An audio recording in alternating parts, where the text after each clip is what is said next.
Today we're going to talk about a guy, one of the three immortals. Who are we talking about today, Charles?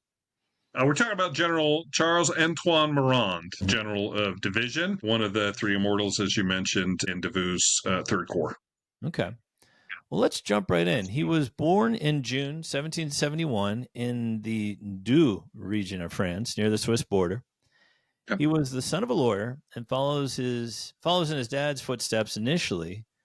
But why do you think he made the switch to a military career? I won't ask you if you've ever read French law, because I think I know the answer to that. And do you want to do French law for your whole life? Or do you want, this is 1792. This is the country's in danger. There's a army that's getting ready to invade, and he's 21 years old. Yeah. I didn't even really think about it until you phrased it like that. And this is pre-Napoleonic Code French law. Like it was all jumbled and messy. Yeah. Yes, absolutely. Right. Byzantine, I think, would be the best answer. Yeah, that's a great point. Okay, well, he joins the Doubs Volunteers in August 1792, and he's elected captain by his comrades. Mm-hmm. By September, he's made lieutenant colonel, which is fast even for the times, right? Yeah, that's pretty quick. Although with elections for officers, anything goes. So generally, the guys that had previous service in the Royal Army, even if it was enlisted, rocket to the top of leadership, or the people that could read and write. And so obviously, someone functioning in a capacity of a lawyer, even at 21 at a young age, can read and write. That's another great point. A lot of the aristocracy had emigrated, so a lot of the reading and writing brilliant guys had fled the country. So there's a need for people like you say, who know the law and can read and write. Sure. Now, I don't want to insinuate that literacy rates were so low. Probably about 50% literacy rates in France at this time. The Enlightenment had done a lot to really propagate writing and learning and reading and cultivate a culture where that can happen. So we're probably talking 50% of literacy rates, but young men who would be in the army are probably not on that higher comparable arc. Yeah. So he's got some advantages going in. Okay. Well, when does young Morand see his first action against the enemy? It does not take long. He's active right away, and not unlike another general we talked about not too long ago, General Friant. He's active right away in all of the Low Countries, the Austrian Netherlands, and all of the fights and skirmishes. And in fact, it's interesting that in many ways, Morand and Friant have parallel tracks, really up until maybe 1810. Where their paths maybe diverge a little bit. But like Friant, he's active in the Low Countries. He's at Waterloo. He gets assigned to Bernadotte's division in the Army of Italy. And then he gets to go to Egypt with the army as well. Yeah, it's interesting. He joins Bernadotte's division as part of the Army of Italy in 1797, and technically he's under Napoleon at that time. And then in 1798, Morand helps Berthier capture Rome, and then joins Napoleon's expedition to Egypt. So, like Friant, he's placed under the command of General Desai. How does he perform in Egypt? He does well. He's not as active as, again, to draw a comparison to Friant. Friant is more on the spear tip. Often, Morand is left back to do administrative, be the governor general of the particular area. So he did a lot of garrison duty, but it was in Upper Egypt. So he's not in Alexandria. He's not in Cairo. He doesn't go with the army to the Holy Land. He is down in Upper Egypt. Okay. Well, he's promoted to general of brigade in 1800, so he must be doing something right. And is part of the force that eventually has to surrender to the British. Do we know when he gets back to France? Yeah, so he and Friant get back about the same time when that capitulation happens and the British evacuate the French troops. So that would be the 1801 time frame. Okay. In 1805, Morand is under Marshal Soult at the Battle of Austerlitz, where he's wounded. And he receives another promotion to General of Division. Do we know when he joins up with Marshal Davout? Yeah, it's in early 1806 that he does that. Okay. So he is part of St. Hilaire's command, and literally Morand was the actual spear tip it's entirely possible he was the first French saber to encounter the Russians on the Pratzen Heights. So he is literally right on the edge.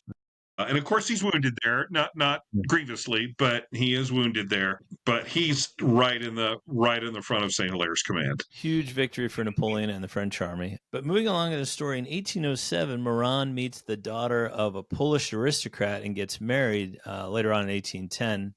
What do we know about his personal life?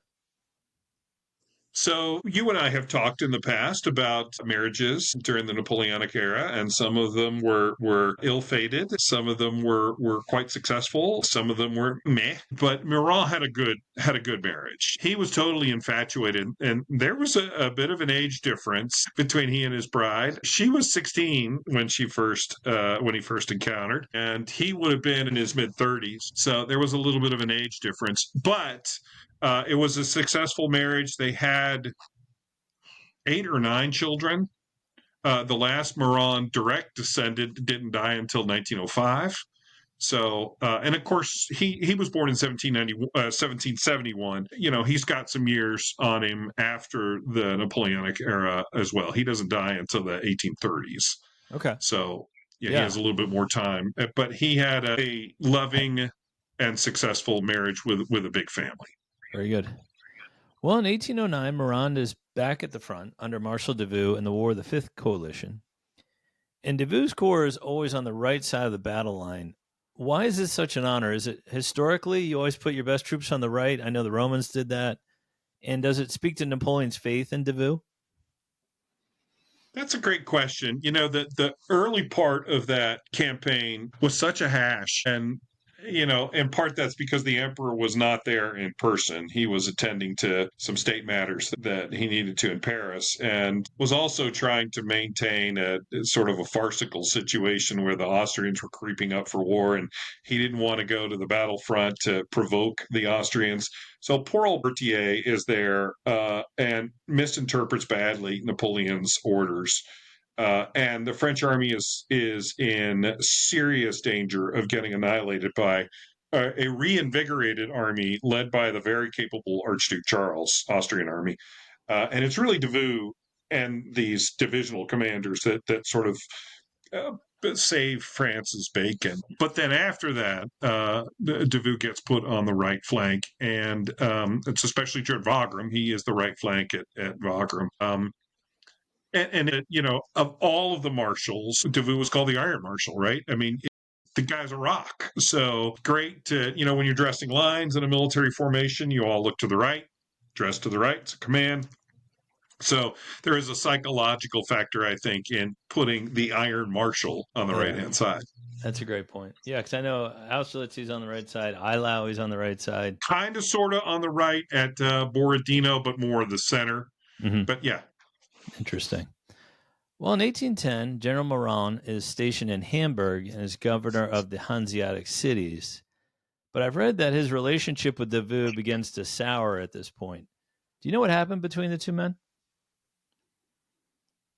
So how much time do we have, John? A lot of this gets involved in some sort of, you know, martial politics and things. I'll try not to go too deep into this, but a lot of the rub happened with Poland. Davout was rather outspoken about that Poland should be made an independent state.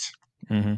Rather than a dependent state for France. There were rumors that Davout was advocating to be the king of Poland. And of course, you know, Morand has married a Polish princess or a Polish noblewoman. And so I think there was some friction that started there. And Davout had a knack of really pissing off all of the wrong people. He got under Jerome's skin and he got under Murat's skin. And this is a problem because of the proximity that both Jerome and Murat have to Napoleon. Right. You know, they're just chattering in his ear. Right. Davout did this and Davout did that. He's scheming for this. That probably really undercut a little bit of Davout's position. Right. And so Morand was, I won't say he was caught in the crossfires because I don't think he was caught in the crossfire of this, but he was strong-headed as well. Right. And the two of them just started to butt heads. And, you know, Davout Davout had to have things his way. It's his way or the highway. Right. And I think by 1810, Morand thought, okay, I want to take the highway. Right. So Morand wrote to Clark, the Minister of War, without first going to Davout, and asked for a transfer or asked to retire or asked to be reassigned, any of those things. And that did not work for Davout, who was incensed that he would go to the Minister of War without his foreknowledge. Napoleon had to step in and essentially told Morand, listen, I'm not reassigning you. I cannot reassign you because if I did it for you, I'd have to do it for everybody, and that's not going to happen. And to Morand's credit and to Davout's credit, this two maintained a working relationship. Yeah. And it was a good and close working relationship. If your listeners have followed the Russian campaign, they know well that none of these guys are mailing it in. Yeah, and we're going to talk about that next. In 1812, Morand is working again with Davout in the invasion of Russia. We lose Gudin, one of the three Immortals, along the way into Moscow during one of the battles. What happens to Morand at the Battle of Borodino? So, like Davout and Friant, he is wounded. He takes some case shot to the jaw and breaks his jaw in several locations. However, manages to continue on with the army. So he is with the soldiers that occupy Moscow. Friant wasn't so lucky, as we talked about in another episode. He was so wounded he had to remain back. Yeah. But at least Morand was able to advance with the troops and occupy Moscow. Yeah, it's interesting. After fighting throughout the retreat, Morand only has 300 troops out of the original 10,000 under his command. Was that the typical remnant of Napoleon's divisions? Yeah, in fact, it was. He's lucky to be alive, as any of these people were. If you go in with anywhere from 500,000 to 600,000 and 30,000 come out, obviously you got to feel pretty lucky. Now, officers had it better, right? They still had access to mounts and resources and more reliable sources of decent nourishment, food and things, clothing, whatnot. But still, that was not a march through a rose garden. No, that was a rough one. Morand fights again in the 1813 battles of Lutzen, Bautzen, and the invasion of France. Did he serve the Bourbons when Napoleon was first exiled to Elba? He did, but let me back up, if I may, for just a hot second, because he actually does get command of a corps. Oh, great. Okay. Bertrand goes down for a short bit in 1813, and Morand takes over Bertrand's Fourth Corps. So he does have some corps commander experience. Good. One of the only immortal that ends up having any corps command experience, and does very well and capable. So yes, he did go and serve the Bourbons again, but then I'm sure you're going to talk about when Napoleon comes back, he rallies to the Eagle. Yep, he does. He flocks to Napoleon's banner again during the 100 Days and was heavily involved in the defense of Plancenoit against the Prussians. What happened there? So he's posted with the cavalry, and as that battle progresses, Napoleon launches a frontal assault against the British. And the Prussians are advancing from the east. There's some initial doubt during the Battle of Waterloo. They see the uniforms off in the distance starting to march towards the battlefield, and everybody, the British, the French, everybody is looking in their spyglasses to see, is this Grouchy's, command that's coming to save them and reinforce the French, right? Or is it in fact the Prussians? And then it becomes apparent that it's Prussian blue. Right. And so Bonaparte has to change up his plan a little bit and designate elements of the guard to go hold Plancenoit, which is the linchpin of the French right flank. And the hope there is that the French, who are grossly outnumbered at Plancenoit, can hold off the Prussians long enough to let the old guard do its coup de grace against the British, break the Allied army, and then march into Brussels in victory, having destroyed the British and the Prussian armies. But as we know, spoiler alert, it did not work. No, it did not. No. No. The French were overwhelmed in Plancenoit, and Morand is heavily engaged in covering the retreat, in slowing the Prussians, doing anything possible to buy time for the French army, either to finish off the British at first or to save the save the crumbling French situation at the end. Right. Well, after Napoleon's second abdication, Morand is suspended without pay or pension by the returning Bourbons. He's exiled from France. He's also sentenced to death in absentia, but Marshal Saint-Cyr has his sentence overturned. So his later years sound kind of rough.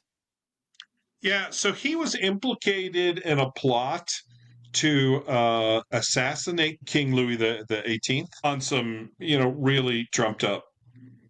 This was sort of a sham case in a sham court. He was convicted in absentia because he'd had the good sense to get out of France. He was warned ahead of time that there were these charges that were pending and that he would likely not do well if he was in France. So he goes to Poland, actually. He goes to his in-laws and hangs out not too far from Krakow. And he's there through the early part of the 1820s. And now Saint-Cyr, as you mentioned, the marshal did get his name cleared from the murder charge. And then eventually he's able to come back to France.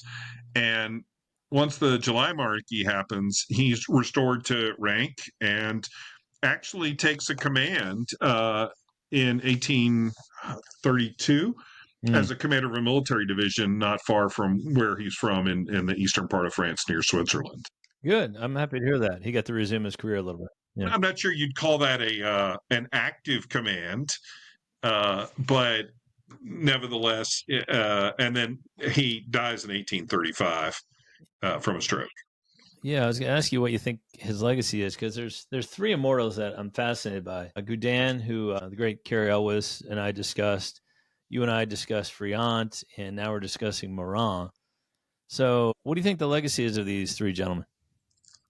Well, of the three, Morand is the sort of most interesting in some respects because his chief complaint against Davout was that Davout was sort of working behind the scenes to block his advancement.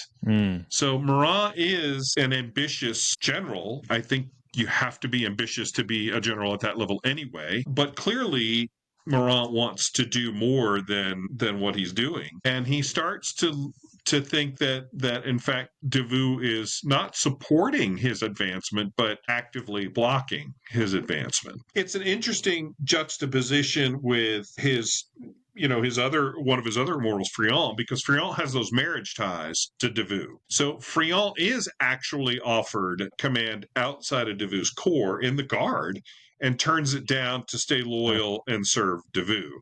But before this, Morand wants to command a corps, right? And he feels like Davout is thwarting him from doing that. And these are men of giant egos. Even if Morand doesn't have an ego, you want to get promoted and work your way up the ranks. So it must have been somewhat humbling to him. Like, all right, well, I'm the governor of the Hanseatic cities. Am I going to be here forever? Like, how do I get to that next step of promotion? Absolutely. Obviously, he's covered in glory from his time at Austerlitz, from Auerstadt, from the action at Wagram. He rightfully believes that, he can stand toe-to-toe with any of the corps commanders. And you always give me a good-hearted general chiding for my bringing Junot into any conversation on whom I wrote a dissertation. Right. But when you compare, in some respects, the experience that Junot had and the experience that Morand had, Morand doesn't have anything to be ashamed of. He has just as much experience and more talent and more capabilities. Well, I think you're onto something, though, because Junot was literally driven mad by the promise of becoming a marshal and then never becoming one. So I can see where maybe Morand, he wasn't driven mad, but he was upset enough to go behind Davout's back to War Minister Clark to get something done. I think that was just a complete frustration at that point, at nowhere else to go. And the part of that surprises me is Napoleon got involved in these guys' lives. He approved who they marry, for heaven's sakes. So I don't understand how he thought that, by going to Clark would just say, okay, and move him. Yeah. And, Bonaparte and Davout are related by marriage. It's a tenuous connection, but a connection of marriage nonetheless. And so I'm sure he felt just frustrated by the by the constraints. It's short of it's a great metaphor for understanding the Napoleonic period that before when we talk about, and you mentioned it earlier with the promotions coming so quickly to people with talent in the revolution because the officer corps had been decimated. Right. And, by the time we get to 1805, a lot of these people are there because of their talent and of their talent alone. You get in the latter part of the period and, talent is a factor, certainly, but it's obvious it's not the only factor. And that's got to be frustrating for a guy like Morand. Yeah, and it's kind of like we were talking about earlier. Yeah, you go from lieutenant colonel to general of brigade to general in division in, I don't know, 2 or 3 years, but then you're general of division forever because unless you become a marshal, you're in the same spot you were 10 years ago. So I think that's a good point too. Yeah, the distinction, of course, is if you can get a corps command. That's. I mean, the marshal is an honorific in theory. Correct. Yep. The rank of general division is the highest military rank within the French military, and then the operation of a corps is that's the ultimate. Well, unless you call it an army, but there's only one of those in the Napoleonic.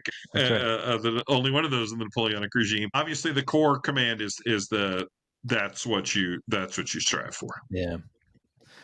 Well, thank you for that, Charles. Another fine biography on the good General Morand. I really appreciate your time. Again, if you'd like to learn more about Charles, you can check him out on Blue Sky, Bubbles Vampire. And we thank him for coming on the show. Thanks a lot, John. I appreciate it. Have me back anytime.